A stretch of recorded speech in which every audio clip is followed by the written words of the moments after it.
소식입니다. 코로나 2단계 계속 경고에 대해서 주일 예배 1부, 2부 예배로 나눠드리는데, 지금 또 아마 기독교계와 정부와의 또 협력 가운데 아마 또 조금 더 나은 분위기로 나아갈 듯 한데 아직 결정된 바는 없습니다. 아마 예배자 수를 더 늘릴 수 있도록 그렇게 조정을 하는 것 같은데 저는 기도해 주시기 바랍니다. 제78회 인천노회 정기노회가 내일 오늘 오전 서울교회에서 교회합니다.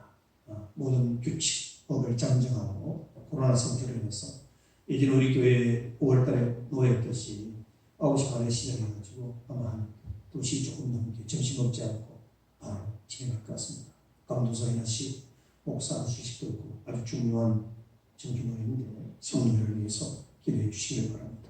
또 한 가지 우리 기도하고 여러분들의 현실을 부탁드리고 싶은 것은 지난번 우리 중직자 회의에서 교회 어려운 재정 운영을 부분적이나마 해결하기 위해서 교우들의 자원한 헌신과 협력을 부탁하기로 결의한 바가 있습니다. 그래서 우리 교우들의 기도와 협력을 부탁드립니다. 우리 교회뿐만 아니라 우리 한국교회 전체가 지금 코로나로 인해서 성도들의 출석 또 재정적인 여러 가지 어려움 때문에 교회 운영에 많은 어려움을 겪고 있는 현실입니다. 그래서 우리 교회도 예외가 아니기 때문에 우리 교우들 함께 기도하고 어려운 재정 운영을 좀 부분적이나마 해결할 수 있도록 특별한 헌금을 헌신해 주시기를 간곡히 부탁드립니다.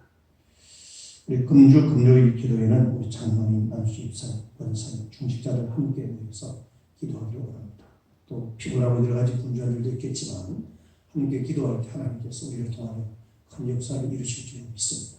우리 함께 기도할 수 있기를 바라고요. 우리 박진영 집사님, 조은근 집사님께서 교회 뒤편 모니터 밑에 있는 영상 카메라 헌신해 주셔서 오늘부터 사용할 수 있습니다. 나머지 광고는 참고해 주시기를 바랍니다. 이렇게 우리 교우들의 헌신과 기도를 통해서 교회가 세워져 가고 있습니다. 정말 기쁜 일이죠. 우리 모두 하나 되어서 주님 기뻐하시는 건강한 교회로 세워가기를 원합니다. 성경 말씀 시편 133편 1절에서 3절입니다.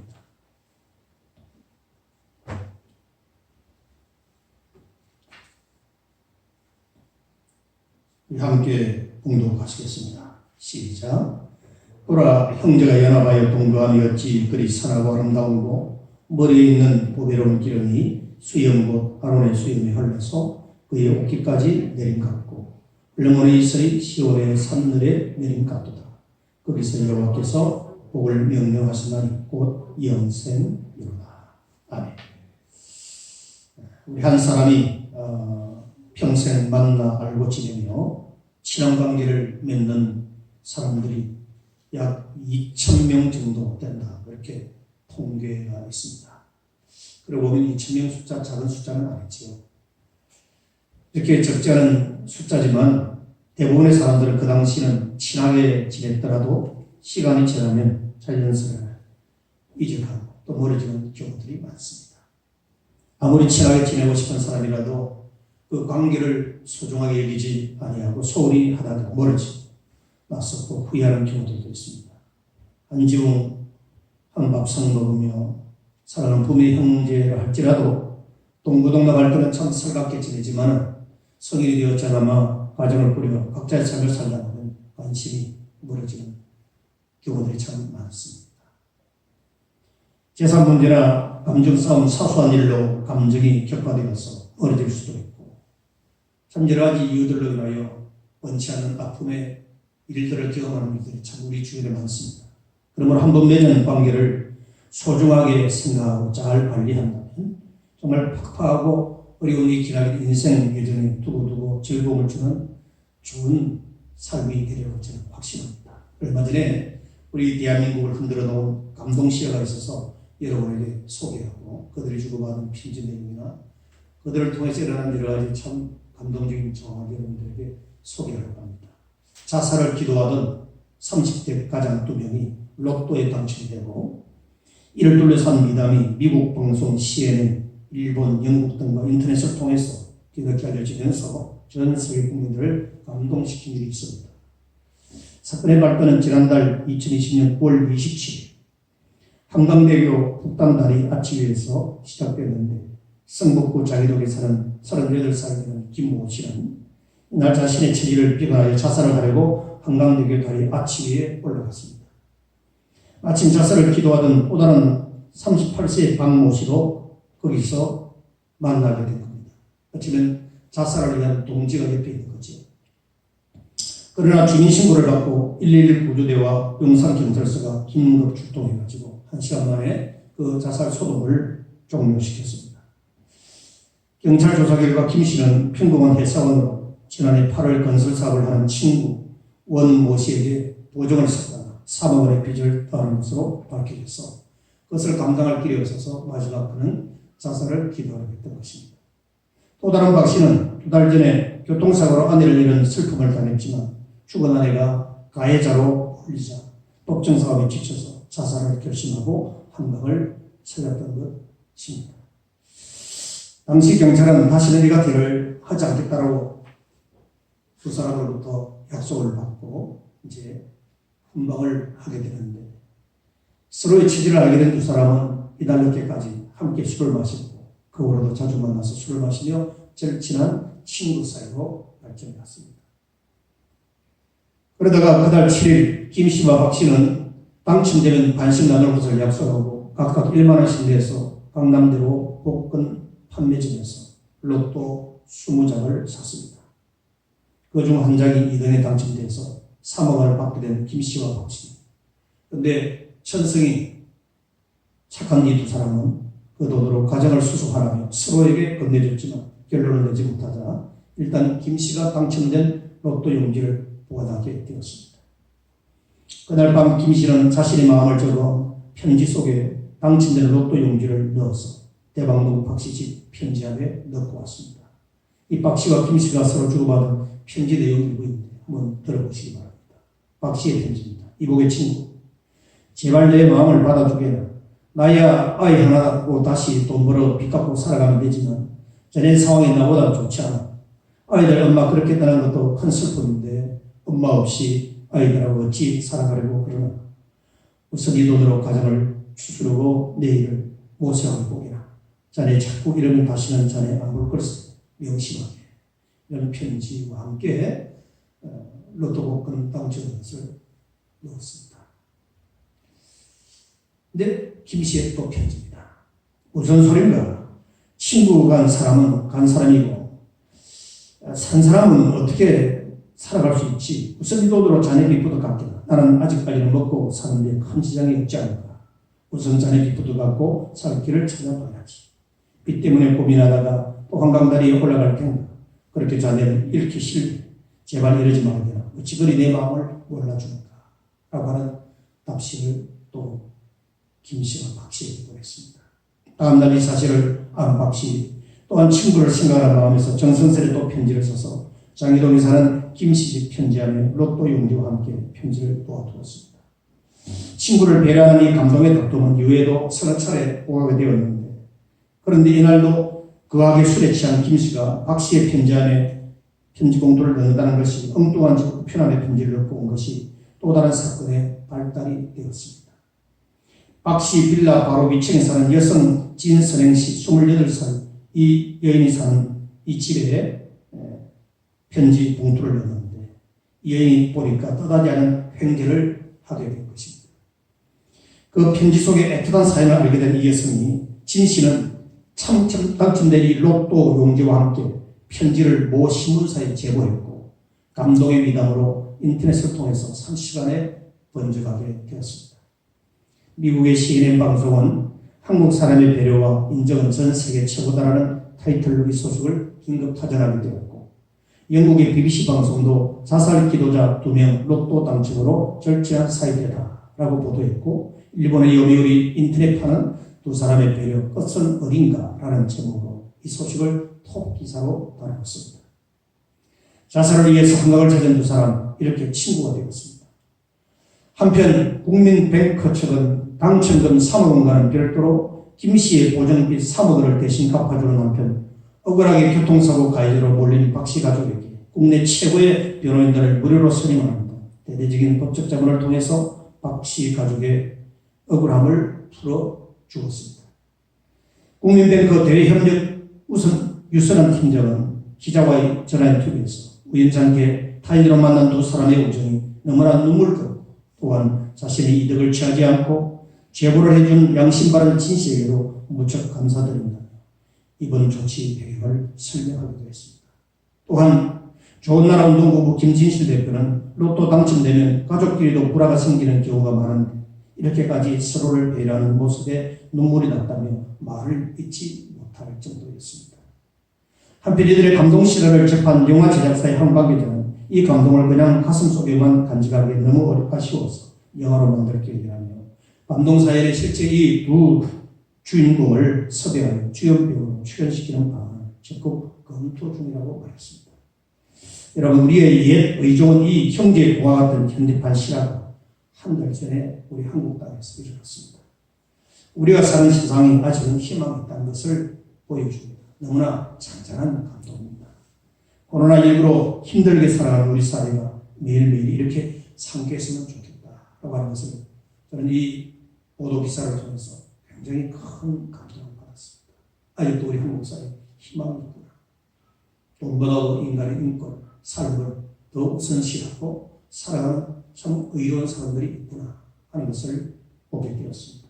여러분, 우리 사회에 이러한 훈훈한 이야기를 가슴에 품고 힘들고 짜증난 일들을 우리 모두 내려놓고 주님 안에서 용기 잃지 않고 좀 보다 기쁘고 즐겁게 살아가는 여러분과 저가 되길 주님이 축원합니다. 여러분, 좋은 관계 속에 있는 이 이웃은 보이지 않는 재산입니다. 많은 사람들이 생각하는 재산의 개념을 물질적인 것에만 국한시키고 있는데 그렇지 않습니다. 재산의 종류는 너무 많습니다. 지적 재산도 있고 경제적인 재산도 있고 많은 재산이 있습니다만 더 값진 재산은 좋은 관계 속에 살아가는 이웃, 형제. 그래서 자문 17장 17절에 친구는 사랑이 끊어지지 아니하고 형제는 위급한 때를 위하여 낳느니라 그랬습니다. 마크 코너라고 하는 사람이 쓴 트랜스포밍 유 처치라고 하는 책이 있는데 당신의 교회를 변혁시키라고 하는 책제입니다. 이 책의 보고서에 인간관계의 중요성을 이렇게 소개하는데 한번 여러분 들어보십시오. 굉장히 참 도전이 됩니다. 그 내용의 보고서에 이런 내용이 있는데 사람들이 선호하는 18개의 교회를 선정하여 18주 동안 각각 주일 예배에 참석하여 평가한 사람의 얘기를 들었다. 이 사람은 언제나 강대상 가까이 앉았다. 예배가 끝나면 그는 맨 뒤로 천천히 걸어가서는 다시 앞으로 걸어나갔다. 그리고 다시 다른 통로를 사용하여 예배당 쪽으로 걸어갔다. 그는 말끔한 차림을 하고 상냥한 미소로 그 교회 성도들을 바라보았다. 그리고 그는 최소 한 사람 이상에게 말을 걸었다. 그는 또한 차를 공급하는 교회에서는 언제나 남아서 차를 마셨다.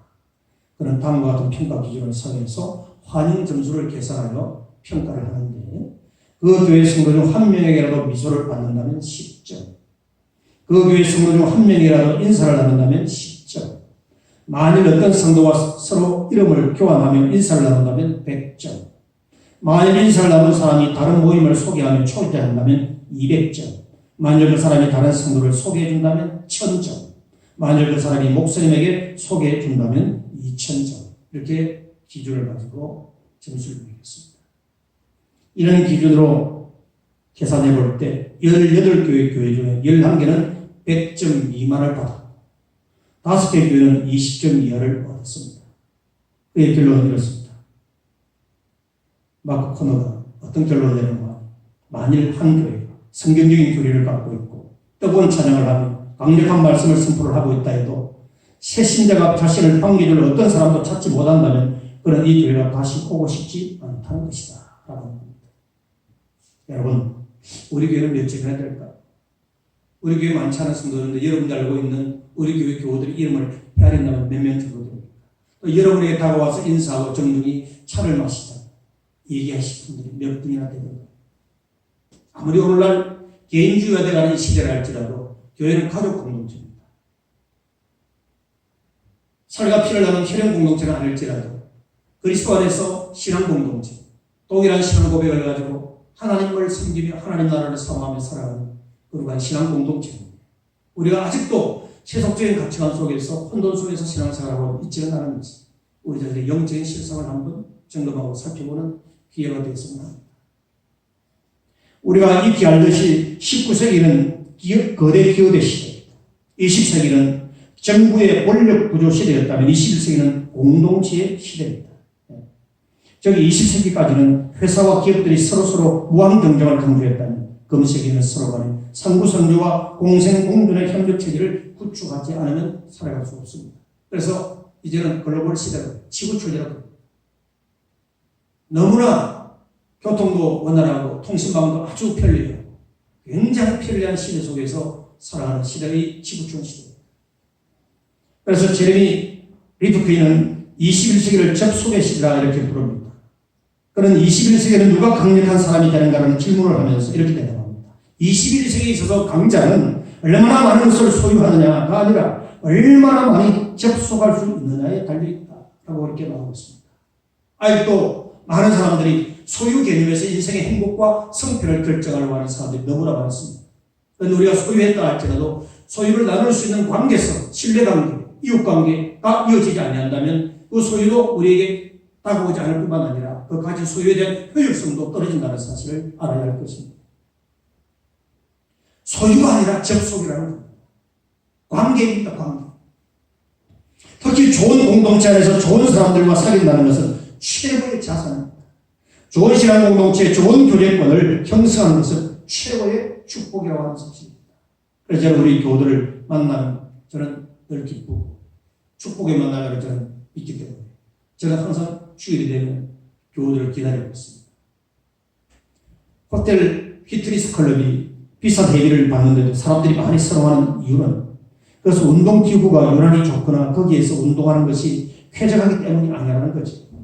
좋은 사람들과 교제할 수 있기 때문에 호텔의 피트니스를 선호한다는 겁니다. 좋은 사람들을 만날 수 있고 교제할 수 있는 이 점 때문에 호텔 피트니스를 찾는다는 겁니다. 그렇습니다. 아무에게로부터 아무런 도움을 필요하지 않는 사람은 아무도 없습니다. 다 우리는 도움이 필요한 존재들입니다. 홀로 살아갈 수 없는 존재들입니다. 통계에 의하면 직장 안에서 84%의 사람들은 좋은 인간관계 기술을 추구하고 있다고 합니다.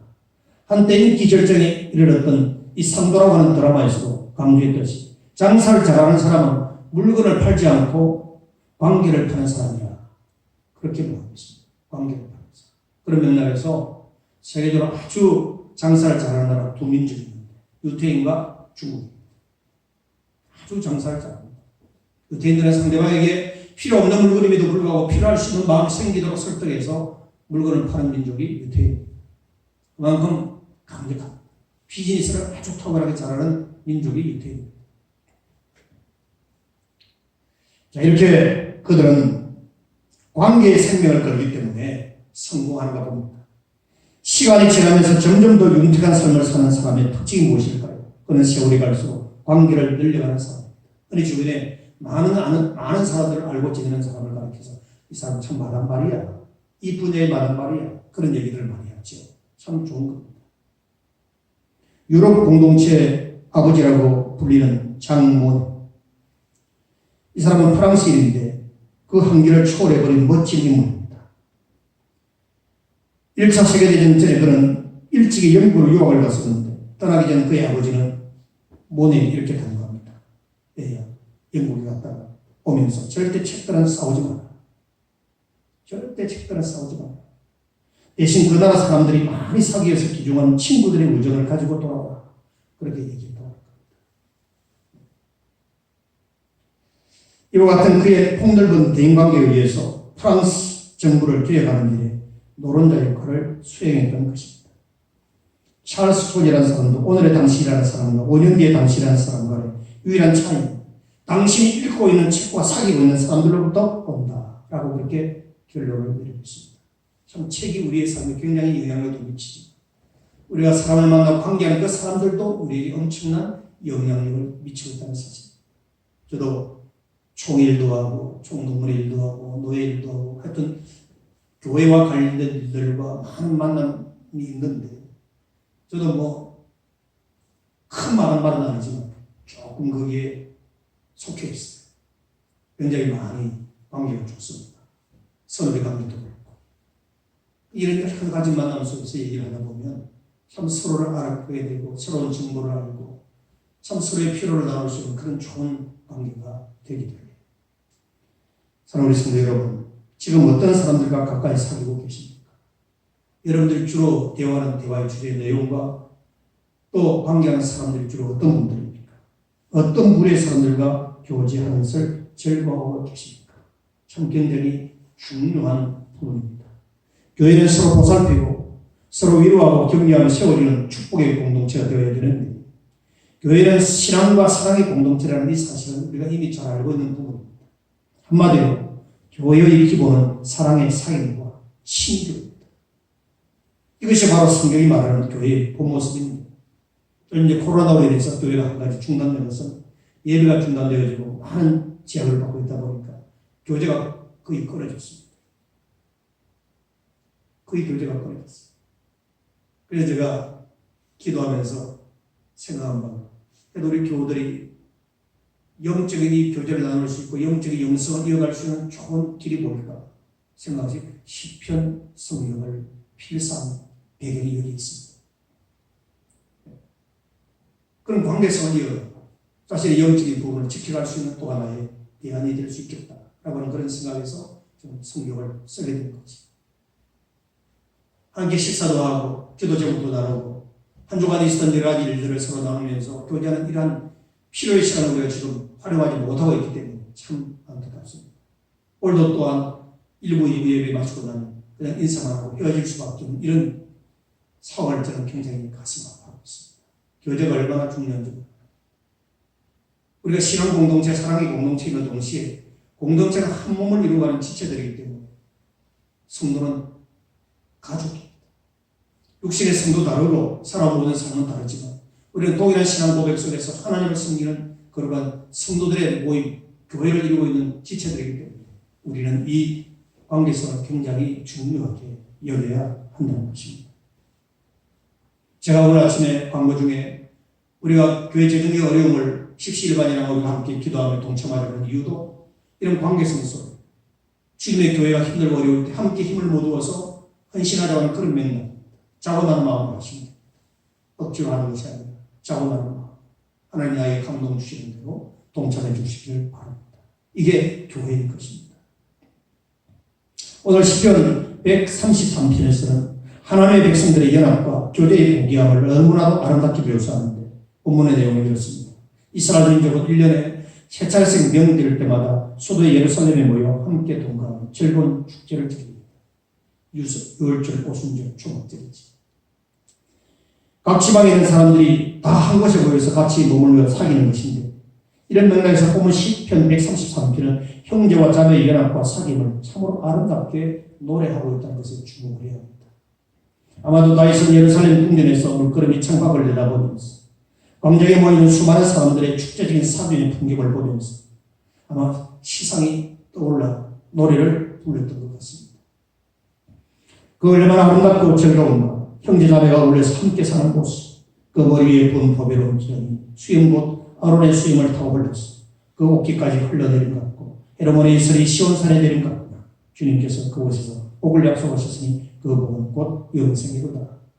풀어서 본문을 해석하면 그렇듯이 여기 다윗은 두 개의 상징적인 의미를 사용하고 있습니다. 하나는 성전에서 쓰는 기름입니다. 다른 하나는 산 기슭에서 아침 일찍 볼 수 있는 아침 이슬이라고 하는 겁니다. 기름과 아침 이슬. 다윗은 이 두 개의 상징적인 언어로 성도들의 연합을 참으로 영광스럽게 잘 설명해 주고 있습니다. 한마디로 교회는 형제자매 모두 한 마음으로 함께 모일 때 놀라운 복을 받고 그래서 하나님께서 우리에게 주시는 그 은혜를 경험할 수 있다고 하는 사실을 이 시를 통하여 우리에게 강조하고 있습니다. 오늘 우리 서문교회 교우들이 함께 모이는 일에 열심을 부으면 얼마나 놀라운 축복이 임하는지 저는 기대하는 마음과 설레는 가슴으로 이 말씀을 생각해 보려고 합니다. 첫째, 함께 모여 교제할 때 성령의 기름 부으심이 있다는 사실입니다. 즉 성령 충만입니다. 우리 성령 충만함이라면서 그냥 기독교계에서 사용하는 그런 하나의 단어로만 생각하시면 안 됩니다. 하나님의 임재입니다. 하나님이 나와 함께 하심을 의미하는 거지. 거룩하신 하나님이 죄만한 우리를 함께 교통하며 교제한다고 하는 것이 얼마나 큰 축복입니까? 성인인 우리들이 대통령을 만나도, 세상에 유명한 사람을 만나도 굉장히 그것이 기억이 남는데, 천지 만물을 창조하신 그 하나님 우리와 함께 성령으로 교통한다고 하는 자체가 얼마나 큰 위대한 일입니까? 다윗은 여기서 성도들의 연합과 모임의 교제가 가져다주는 축복을 제사장 안수식 때 부어지는 기름으로 비유하고 있습니다. 기름, 성령의 임재를 의미하는 거거든요. 그래서 보배로운 기름이라고 부릅니다. 즉 아론이 제사장으로 안수받을 때 그 머리에 부어진 기름 수염을 타고 내려와 옷기까지 흘러내려오는 광경을 연상하면서 중요한 메시지를 주고 있습니다. 그 큰 의미가 담긴 표현이지. 여기에서 기름은 성령의 임재, 성령의 강림을 뜻합니다. 곧 성령의 기름 부으심입니다. 제사장이 되는 사람의 머리에 기름 붓는 것은 곧 성령의 능력과 성령의 은사가 임하는 것을 뜻합니다. 여러분, 기독교 초기에 120명의 성도들이 다 같이 오순절 마가 다락방에 모여 함께 기도하며 교제할 때 성령의 기름 부으심이 충만했습니다. 우리가 사도행전을 보면은 성령의 강림과 기름 부으심의 축복은 언제나 성도들이 함께 모일 때, 기도할 때 이루어진다는 사실을 주목하시길 바랍니다. 사마리아 사도들이나 고넬료의 집에도, 아볼레의 집에도 그랬고, 안디옥 교회가 함께 모여 기도할 때도 성령이 임재하였던 것입니다. 오늘 우리 숨은 교회도 모든 교회들이 함께 모여 교제하는 그곳에 성령님의 기름 부으심이 임하게 될 줄로 믿습니다. 성령님은 하나님을 이루는 연합의 영이기 때문에 우리가 함께 모여 교제하는 곳에 기름 부으심의 축복을 내려주시는 줄로 믿으시길 바랍니다. 그래서 우리는 주님 앞에 나올 때 하나님 주시는 은혜를 사모하며 기대하는 마음으로 나와야 합니다. 오늘 예배드리는 여러분, 성령의 기름 부으심의 축복을 한 사람도 빠짐없이 받으시기를 주님의 이름으로 축원합니다. 우리 한번 따라서 같이 할까요? 우리 함께 모이는 이곳에 성령의 역사가 임합니다. 맞습니다. 틀림없습니다. 성령은 영이시기 우리 눈으로 확인할 수 없지만 임재하고 계십니다. 이 자리에 존재하고 계십니다. 두 번째로 우리가 함께 모여 교제할 때 하늘의 은혜를 받습니다. 교제와 하나님의 은혜, 굉장히 중요한 부분입니다. 오늘 이 본문에 더 나아가 있는 성도들이 함께 모여 교제하는 그곳에는 축복의 광경을 마치 산 정상에서 내려온 아침 이슬의 안개로 묘사하고 있습니다. 예루살렘 광장에 모인 그들이 이스라엘에서 가장 높은 산인 헤르몬 산에서 아침 햇빛에 의해서 눈이 녹아 형성되어 내려오는 아침 이슬의 아름다운 안개를 자주자주 볼 수 있다고 합니다. 여기 이슬은 한마디로 은혜를 상징합니다. 기름은 성령을 상징한다고 하니 이슬은 은혜를 상징합니다. 그래서 성경은 하늘의 은혜를 말할 때 이스라엘이라는 단어를 많이 표현을 합니다. 그래서 다윗은 의도적으로 내려온다라고 이렇게 말합니다. 디센드, 내려온다. 은혜가 내려온다. 성경이 우리 기도는 올라간다. 기도는 하나님을 올린다고 그랬죠. 올라가면 하나님 은혜는 우리에게 내려옵니다. 믿으시길 바랍니다. 이게 영적인 교통 가운데 하나님과 우리 성도가 이어지는 영적인 매력 있는 관계입니다. 우리가 하나님께 영광을 돌리면 하나님 은혜는 우리에게 내려오는 줄로 믿으시기 바랍니다. 자, 이렇게 내려온다라고 하는 단어를 세 번이나 반복해서 사용하고 있는데 우리가 순수한 마음으로 하나님께 모여 교제하는 곳에 하늘의 은혜가 내려온 거지. 사실 인간 최초 죄는 하나님을 피하여 나무 밑에 숨어서 하나님과 결별하는 것입니다. 하나님과 결별. 하나님과의 결별은 죄로 인하여 결별되어진 상태거든요. 그리고 두 번째 죄는 가인이 아벨을 시기하고 질투하여 죽음의 결별을 맞이한 것입니다. 거기에는 은혜가 없었습니다. 이처럼 만남과 모임의 교제가 깨지는 곳에는 하늘의 은혜가 임하지 않습니다. 장작도 모여야 불길이 타오르듯이 교회들 중에서도 성도들이 열심히 잘 모이는 교회만이 은혜가 넘치고 부흥되어 있습니다. 분명히 부흥됩니다. 이게 성경이 말하는 교회 부흥의 원리입니다. 함께 모여 기도하고 함께 모여 헌신하고 전도하고 모일 때 거기 하나님의 거룩한 역사가 일어나는 줄로 믿습니다. 여러분, 우리 섬은 교회는 모이는 일에 열심을 부어야 합니다. 열심히 모여야 합니다. 한 마음으로 모이기만 하면 하늘의 은혜는 아침 이슬처럼 촉촉이 내려옵니다. 그래서 다윗은 성도 연합과 교제를 두 개의 큰 주제로 노래하고 있는 것입니다. 첫째는 연합의 아름다움이요, 둘째는 연합의 축복인 것입니다. 이와 같은 우리가 한마음 한뜻으로 즐겁게 보일 때 하나님이 보시기에 아름다운 겁니다. 그래서 하나님은 풍성한 축복을 아침 이슬 내리듯이 부어주시겠다고 오늘 이 말씀을 통하여 우리에게 약속하고 있습니다. 곧 영생의 복인 거지. 우리 그리스도인들이 추구하는 복은 영생의 복입니다. 한마디로 구원입니다. 이스라엘 백성들이 하나님의 언약의 백성으로서 살아갈 때 하나님께서 그 언약에 기준하여 이스라엘 백성들에게 복을 주시기를 원하셨죠. 분명히 약속하셨죠. 그러나 그들은 하나님 앞에서 불신앙으로 인하여 그 복을 제대로 누리지 못한 어리석은 민족이었습니다. 나라를 잃고 유랑민에게 얼마나 고통의 세월을 부끄러운 민족의 역사를 가지고 있습니다. 여호와 하나님이 신실하지 못해서 이스라엘 백성이 고통당하는 것이 아니라 그들이 하나님을 멀리하고 우상 숭배하고 타락함으로 인하여 그 관계가 단절됨으로 인해서 찾아온 결과가 고통이었고 어려움이었습니다. 하나님과 연합이 깨어질 때, 교회와 교회 간의 연합이 깨어질 때 가장 좋아할 자가 누굽니까? 마귀입니다. 성령은 하나 되게 하는 것을 지켜라고 말씀하고 있습니다. 그러나 마귀는 하나 되게 되는 것을 깨트리려고 하는 전략을 지금도 끊임없이 펼치고 있습니다. 어쩌면 코로나 이런 질병을 통하여 우리의 관계성, 하나님과의 관계성을 끊어놓으려고 하는지도 모릅니다. 여러분 두려워하지 마십시오. 하나님은 우리를 끝까지 지키시고 이끄시는 분입니다.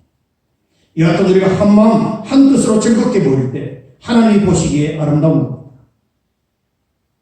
이런 맥락에서 저는 오늘 아침에 21세기 공동체 시대의 대주제인 관계 지향적인 삶을 위한 지침 몇 가지를 소개하려고 합니다. 첫째는 새로운 사람을 만나려고 노력하거나 교회 안에 모임에서 내가 잘 알지 못하는 사람에게 다가가라 그랬습니다. 다가가라. 또는 누군가 다가올 때 피하지 마시고 맞이해 주십시오. 두 번째, 교회 안에 모임에 참여하고 적극 지원하라 그랬습니다. 세 번째, 사람들을 나의 집에 식사 초대를 하거나 모임을 만들어서 초대하라. 반드시 잘 알지 못하는 사람들을 포함시키라 그랬습니다. 네 번째로 교회 안에 겉도는 사람들의 명단을 작성하라. 그들에게 전화를 하든지 개인적으로 그들과 함께 하는 시간을 만들라. 다른 성도들과 잘 어울릴 수 있도록 그들을 도우라 그랬습니다. 이게 너무나 중요한 부분입니다. 금식이 창조적이고 적극적인 사고방식의 권위자인 노만 빈센트 필 박사는 생각의 힘이라고 하는 그의 책에서 사람들과 잘 지내는 법을 이렇게 구체적으로 가르쳐 줍니다. 아주 좋은 적용이 되기를 바랍니다. 사람을 좋아하라. 빈센트 필이죠. 사람을 좋아하라. 그리고 사람들에게 관심을 가지라. 호감을 주는 사람들, 사람들의 이름을 기억하라. 편안한 사람이 되라. 기운을 복돋는 사람이 되라. 원만한 성격을 배양하라. 여유를 가져라. 치유하라. 봉사하라. 그렇게 말하고 있습니다. 한마디로 말하면 긍정적인 사고 속에서 나오는 우리 삶의 패턴입니다. 이게 성경에 나타나는 말씀은 아니지만 성경이 우리에게 가르치고 있는 세계관 속에서 나타내는 가장 중요한 우리 성도의 분봉, 현대적인 개념으로 풀어서 하나 표현한다면 이런 것들이죠. 성경은 우리에게 긍정적이고 적극적이고 소망적인 메시지를 늘 가지고 있습니다. 사랑하는 성가족 여러분, 우리 모두 서로 위로하고 격려하며 함께 아파하고 함께 기뻐하는 축복된 관계 속에 살아 건강한 공동체로서의 교회를 이루어가시길 주님으로 축원합니다. 이것이 하나님이 기뻐하시는 교회의 모습입니다. 가정도 많지 않은 가족이 이런저런 이유로 갈등하고 어려울 때 그 가정은 참 고통스럽습니다. 소리를 가정이 아니고 지옥이다 이렇게 표현한 사람들이 있지. 그러니까 가정을 천국 또는 지옥으로 만들어가는 것은 우리에게 달려있는 거예요. 우리의 생각과 삶의 표현, 언어, 생활 패턴을 서로 남남끼리 모인 교회 공동체가 한 마음을 이루어 교회를 세워간다는 게 얼마나 힘든 일이겠습니까? 우리의 재주로는, 우리의 실력으로는 안 돼요. 그래서 주의 성령의 강력한 인도하심과 하나님의 도우심이 있어야 되는 것입니다. 우리는 복음의 본질, 근본을 붙잡고 그 말씀에 순종하며 따를 때 교회는 하나님 기뻐하시는 거룩한 건강한 교회로 발전하게 되고 정말 온 세상 앞에서 빛과 소금의 역할을 감당하는 좋은 교회로서 존재하게 될 줄로 믿습니다. 그런 건강한 공동체에서 아름다운 우리 성교회가 되어지기를 주님 이름으로 축원합니다. 기도하십시다. 주님 감사합니다. 우리는 주 안에서 한 형제자매요, 또 서로 사랑하고 섬기는 거룩한 공동체입니다. 주여 우리 모두에게 이러한 믿음을 가지고 서로 사랑하며 교제하며 관심을 갖고 가까이 다가가는 저희들이 되게 하여 주옵소서.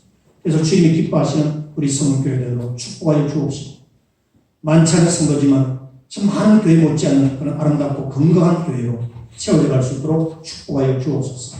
예수님의 이름으로 기도하옵나이다. 620장